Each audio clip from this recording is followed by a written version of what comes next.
my name's Julie Calvin. I'm here to bring you the Ask Julie C Real Estate Show.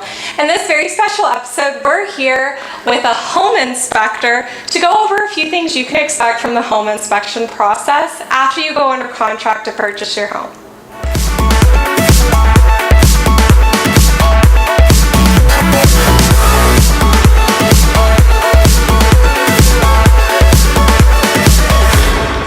So I'm going to go ahead and introduce you to Mark Kilian with Guardian Home Inspections. How are you doing today, Mark? I'm doing very well, Julie. How are you? Yeah, I'm good. Good. So how many inspections would you say you've done this past year? I will do close to 400.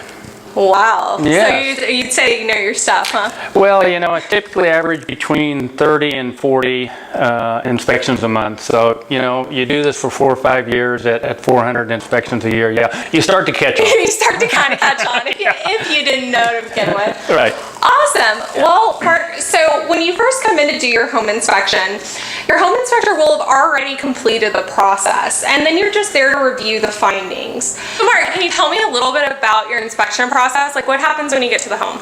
So, you know, we do a full visual inspection of the exterior of the home, and like I said, we check the water pressure coming in and the electrical box, and we check the roof, and we check the structure of the home. And then we'll come into the interior of the home, we check the appliances in the kitchen, we run the dishwasher, we run the microwave, the cooktops, the baker, the broiler.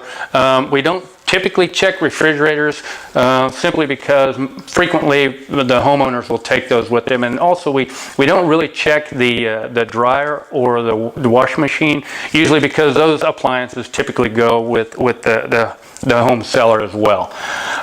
So then, you know, we'll check the AC. We do a thing called a temperature split where I measure the temperature of the supply air versus the return air. My favorite part. we like to see a temperature split of between 14-24 degrees.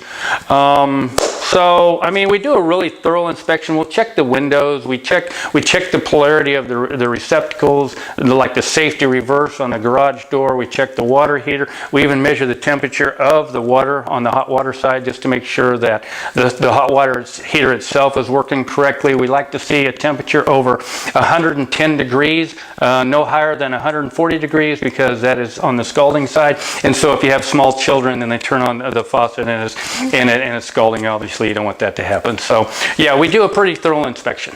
Awesome.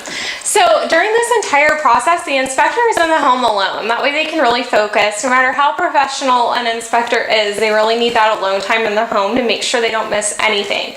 So your realtor should really plan on meeting you for the review. And that's the review of findings. After all of this part has been completed, usually with my clients, we meet in the kitchen and we go over everything that Mark has found on his inspection, and then he's happy to answer any questions. So tell me, Mark, what does your inspection report look like? My reports are typically between 45 and 55 pages in length. Usually have about 60 to 7 pictures incorporated into the report, and then the findings are condensed down on a general summary page, so you're not searching through the whole 50 pages trying to figure out what we said about something. Awesome. And what should people pay closest attention to on the report?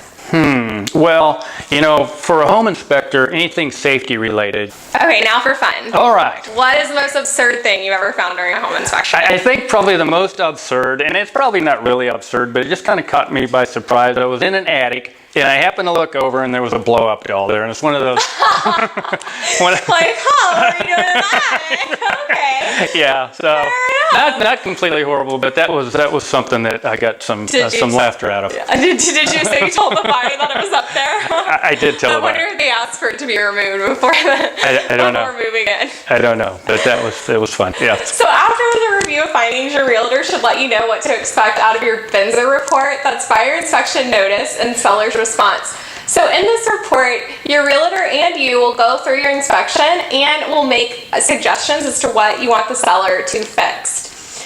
Once this is completed, your realtor will send it off to the seller's agent, and the seller will have 5 days to respond. They can either decide to fix everything, fix some things, or fix nothing. If they only decide to fix some things or fix nothing, you can still cancel your contract in the state of Arizona. Well, Mark, it's been great having you. Thanks so much for coming on the show and answering our questions and telling us about the bullet bill. That was I know, that was awesome. I wasn't expecting that one at all. Well, thank you very much for inviting me to share this with you with your buyers. Oh, perfect. All right, well, you guys have a good day. Until next time.